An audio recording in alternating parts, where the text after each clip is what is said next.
Assalamualaikum warahmatullahi wabarakatuh. Saya Irayanti CGP Angkatan 11 akan melakukan supervisi dengan salah seorang rekan sejawat di SD 21 Pilubang yang mengajar di bidang studi pendidikan agama Islam, yaitu bersama dengan Pak Ali Imran. Baiklah, kami akan memulai supervisi kami kali ini kepada Bapak Ali. Bagaimana kabar Pak Ali hari ini, Pak Ali? Alhamdulillah sehat, Bu. Rencananya hari ini Ibu Ira akan melakukan observasi ke kelas Pak Ali. Tetapi sebelum melakukan observasi, Ira akan melakukan pra-observasi pra-supervisi terlebih dahulu untuk mengetahui lebih lanjut sebelum melakukan supervisi di kelas Pak Ali. Sebelum observasi ini, Ira akan terlebih dahulu akan berbincang-bincang dengan Pak Ali untuk mengetahui dan mengevaluasi proses pembelajaran yang akan Pak Ali laksanakan nanti pas Ira melaksanakan supervisi. Kemudian percakapan pra-observasi ini diperlukan untuk persiapan awal agar pembelajaran Pak Ali bisa dilakukan lebih maksimal dan lebih percaya diri. Baiklah Pak Ali. Di sini yang ingin Ira tanyakan itu apa sebenarnya tujuan pembelajaran yang ingin Pak Ali capai dalam proses pembelajaran yang akan Pak Ali terapkan? Ya, terima kasih, Bu. Ya, di sini kami di pendidikan agama Islam itu mempunyai beberapa elemen. Yang pertama elemen Al-Quran dan Hadis, yang kedua elemen akhlak, elemen akidah, yang ketiga elemen akhlak. Pada kesempatan hari ini untuk masuk observasi berikutnya itu pasnya pada elemen akhlak, yaitu tentang memahami keragaman sebagai sunatullah. Jadi tujuan pelajaran pada saat itu memahami keberagaman sebagai sunatullah. Dalamnya membahas tentang keberagaman, pengertian keberagaman, contoh-contoh keberagaman, dan sikap kita terhadap keberagaman yang ada tersebut. Jadi nanti kita akan mengajarkan kepada siswa apa itu keberagaman, karena di lingkungan kita terutama di Indonesia ini kita memiliki budaya, adat istiadat, agama, dan suku bangsa kita beragam. Maka daripada itu kita akan membahasnya dari segi pandangan Islam, karena keberagaman itu adalah sunatullah. Kita sebutkan apa pengertian keberagaman dan sunatullah, kenapa keberagaman itu disebut sunatullah. Jadi kita berikan pemahaman kepada siswa tentang keberagaman sebagai sunatullah tersebut. Itu juga contoh-contohnya dan bagaimana sikap kita terhadap keberagaman yang ada tersebut. Bagus Pak Ali. Berarti di sini apa yang ingin Pak Ali kembangkan sekali di dalam pembelajaran di kelas, dan bagaimana penerapan pembelajarannya? Ya, penerapan pembelajarannya karena kita membahas keberagaman, nanti kita bentuk anak-anak ini bekerja kelompok, yang mana setelah kita lakukan analisa terhadap siswa kita, ternyata siswa kita ini juga beragam. Ada mereka yang sukunya masih orang Minang tapi beragam suku, ada juga yang sukunya Jawa, ada juga yang sukunya Batak. Maka kita bentuk semua kelompok yang mana isi dari kelompok mereka itu juga berbeda-beda.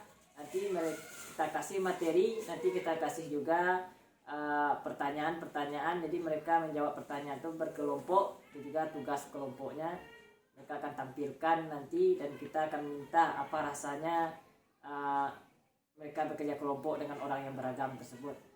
Berarti strateginya siswa dikelompokkan ya Pak Ali? Berarti dalam proses pembelajaran ini strategi yang bagaimanakah yang lebih optimal Pak Ali terapkan?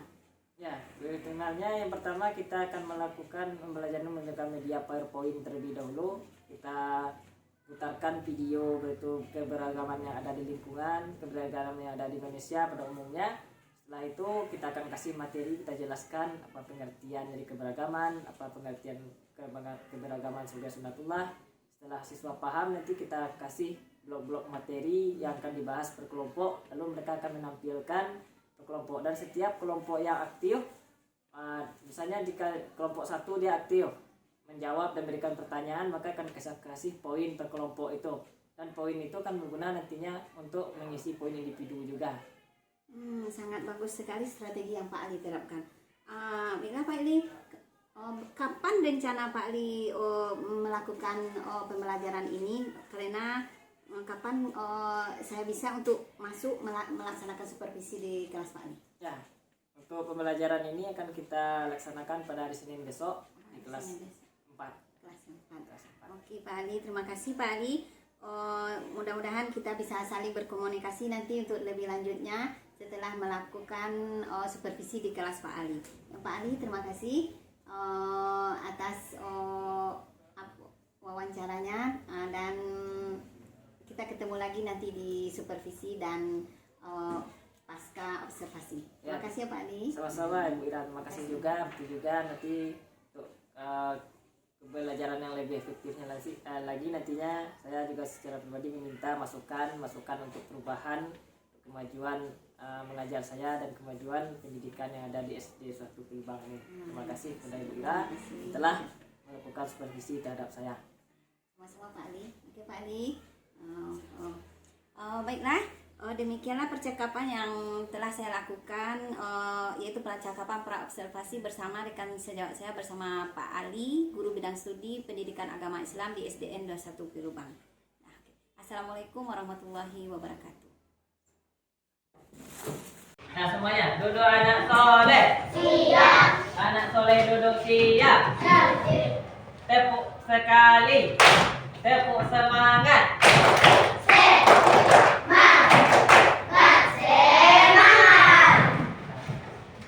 Bismillahirrahmanirrahim. Assalamualaikum warahmatullahi wabarakatuh. Waalaikumsalam warahmatullahi wabarakatuh. Nah, silakan ketua kelas memimpin doa. Ya.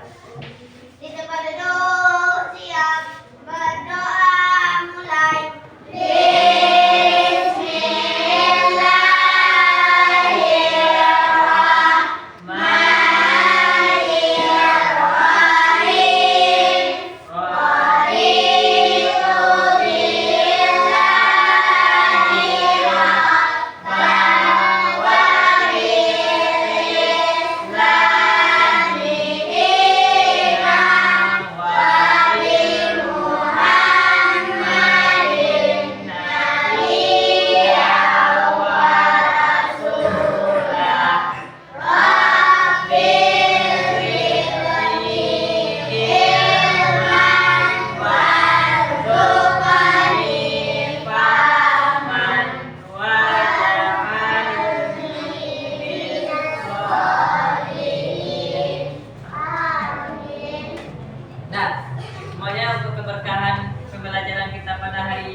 Membacakan salah satu ayat suci Al-Quran, yaitu surat At-Tin. Kita baca sama-sama. A'udzu billahi minasy syaithanir rajim. Bismillahirrahmanirrahim. Wat-tini waz-zaitun.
Mudah-mudahan dengan membacakan ayat suci Al-Quran tadi, mudah-mudahan hari ini pembelajaran kita hari ini diberi keberkahan dari Allah.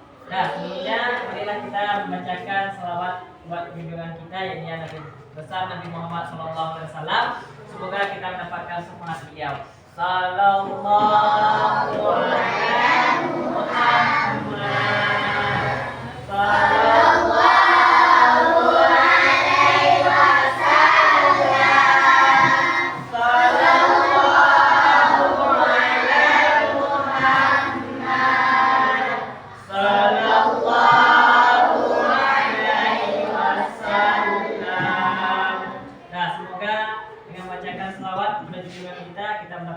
rahmat beliau. Amin amin ya rabbal alamin. Nah, mari semuanya berdiri ya Bapak. Nah, silakan semuanya berdiri. Kita lakukan lagu Indonesia Raya. Semoga semangat kita, cita kita kepada tanah air kita semakin dalam dan kita mendapatkan cita-cita yang kita impikan. Amin. Nah, mari kita baca sama-sama. Semuanya berdiri, gerak. Siap, gerak. Semuanya dalam keadaan siap.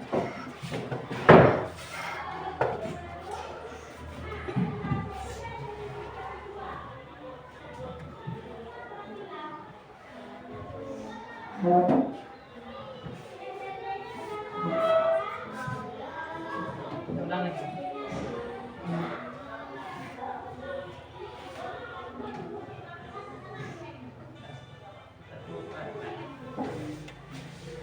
Indonesia tanah airku, tanah tumpah darahku.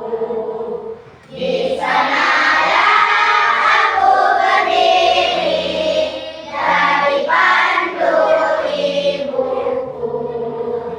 Indonesia kebangsaanku, bangsa dan tanah airku. Marilah kita berseru, Indonesia bersatu.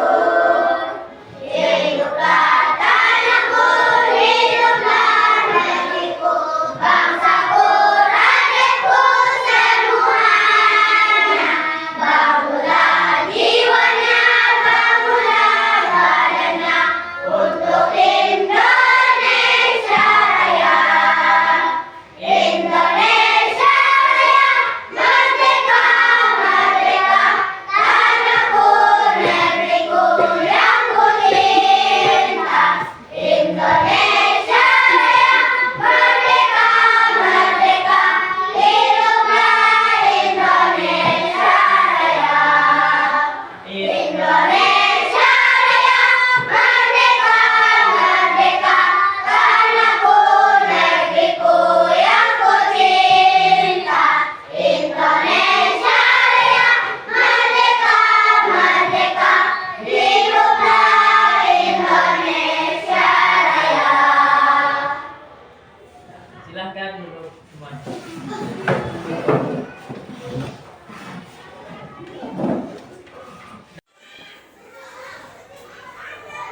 Assalamualaikum warahmatullahi wabarakatuh. Dalam kesempatan kali ini, dalam percakapan pasca observasi bersama Pak Ali dan saya didampingi oleh Ibu pengajar praktek yaitu Ibu Maulida Asmir. Di sini saya akan melakukan percakapan pasca observasi setelah observasi yang telah dilakukan di kelas Pak Ali ketika sedang mengajar. Baiklah, saya akan melakukan observasi pasca observasi bersama Pak Ali. Pagi Pak Ali. Ini Pak Ali, percakapan ini bertujuan untuk kita meninjau kembali pembelajaran setelah Pak Ali setelah Ira melakukan observasi di kelas Pak Ali. Selama melakukan observasi, bagaimana perasaan Pak Ali waktu setelah melakukan pembelajaran? Ya, terima kasih Ira. Setelah pasca observasi, saya banyak mendapatkan pengalaman dari observasi yang telah saya lakukan, terutama tentang bagaimana mengembangkan metode-metode yang lebih baik lagi daripada yang sebelumnya, dan juga lebih melihat pada karakter siswa dan mencocokkannya dengan materi yang ada. Lalu saya memilih metode apa yang lebih tepat, yang mencakup belajar berdiferensiasi, baik itu dari segi konten, proses, juga dengan program yang saya lakukan. Alhamdulillah, banyak pelajaran yang saya dapatkan ketika melakukan observasi sebelumnya yang berefek pada perkembangan cara mengajar saya setelahnya. Pak Ali. Jadi bagaimanakah apakah penggunaan media yang Pak Ali gunakan itu sangat mempengaruhi dalam proses pembelajaran Pak Ali? Ya, untuk media karena sebelumnya saya mengajar tentang keberagaman, karena itu sangat berpengaruh besar. Karena tidak mungkin kalau tidak kita menggunakan media lalu kita memaparkan materi konten tentang keberagaman, sedangkan siswa ini tidak melihat bagaimana keberagaman itu, bagaimana keragaman suku, agama, ras, dan suku bangsa yang ada di Indonesia, khususnya dan juga di dunia, tentu tidak akan sampai apa yang kita sampaikan kepada siswa. Karena sama-sama kita ketahui latar belakang siswa kita tinggal di kampung, yang sifatnya hanya keberagaman itu masih belum tampak. Berbeda dengan siswa yang tinggal mungkin di ibu kota seperti Jakarta, tentu mereka akan melihat perbedaan yang sangat mencolok dalam kehidupan mereka, baik itu segi agama, latar belakang suku. Karena kalau di ibu kota negara tentu orang sudah dari penjuru negeri yang menetap di sana. Karena di siswa kita secara kulturnya tinggal di kampung, tentu kita harus bagaimana melaporkan konten, gambar ataupun video tentang keberagaman itu melalui media. Berarti semuanya udah mulai sempurna ya Pak Ali. Tetapi mungkin selama proses pembelajaran pasti mungkin ada juga kendala yang Pak Ali hadapi. Apa yang kendala yang Pak Ali hadapi? Nah, kendala yang saya hadapi itu ada karena tidak mungkin pembelajaran itu sukses 100%, karena baik itu kendalaan dari kekurangan kita sebagai guru maupun anak, bagaimana cara anak menanggapi ataupun cara anak dalam belajar itu sangat berpengaruh. Dan di sini permasalahan yang saya hadapi yaitu adanya saya juga karena melakukan pembelajaran kelompok, di sana ada saya lihat beberapa anak yang tidak aktif, ada beberapa anak yang menyisihkan diri dengan anak-anak lain di kelompoknya, dan saya melihat juga dari pembelajaran sebelumnya mereka juga seperti itu, dan saya coba sudah merangsang, tapi karena sudah tipe anaknya seperti itu, dia menyendiri, jadi suka menyendiri dengan temannya tertentu, maka itulah yang terjadi. Jadi ada anak yang tidak terbiasa dengan bela kelompok karena dia sifatnya individu. Berarti dari kendala atau hambatan yang Pak Ali temukan tersebut, bagaimanakah solusi yang Pak Ali lakukan agar kendala tersebut bisa diminimkan lagi, bisa diminimalisir dalam saat proses pembelajaran berikutnya? Nah, pembelajaran berikutnya saya sudah mencoba. Dia biasanya anak individu ini yang cocok pada individu tertentu juga yang seperti dengan dia. Terus saya coba memisahkan dengan teman yang biasa dia berteman. Bahkan saya meletakkan lebih dekat dengan saya. Jika dia tidak berinteraksi dengan temannya, saya akan coba berinteraksi dengan dia. Bahkan kalau perlu saya kasih tugas untuk dia supaya dia bisa memberikan bantuan mencari pada temannya. Misalnya saya kasih materi dengan tulisan atau peringan yang sifatnya gambar, lalu saya suruh dia mendeskripsikan atau memberikan tanggapan dia kepada materi bagi kelompok temannya. Berarti apa rencana tindak lanjut Pak Ali ke depannya agar proses pembelajaran yang akan datang lebih baik lagi dan mungkin bisa lebih mengaktifkan semua siswa tersebut dalam Maksud ya, untuk tindakan berikutnya mungkin lebih pada pelajaran, lebih beratkan pada pembelajaran yang sifatnya belajar sambil bermain gitu. Jadi dengan adanya permainan-permainan yang kita lakukan dalam pembelajaran, mudah-mudahan siswa termotivasi untuk lebih aktif, lebih kreatif untuk belajar lagi. Misalnya contoh kita membahas tentang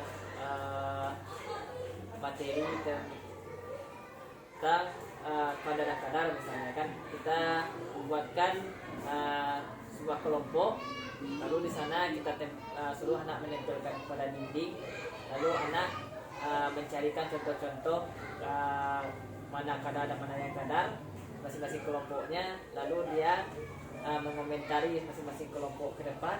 Perlu kita buatkan kuis pertanyaannya secara acak, jadi anak-anak mengambil notnya lalu dia membacakan pertanyaannya kelompok berapa mereka mau bertanya. Jadi masing-masing anak diberi tugas Luar biasa sekali Pak Ali. Berarti pembelajaran Pak Ali sudah menerapkan pembelajaran yang berpihak kepada murid dan juga sudah pembelajaran berdiferensi, berbagai-bagai diferensi konten, proses dan tindak.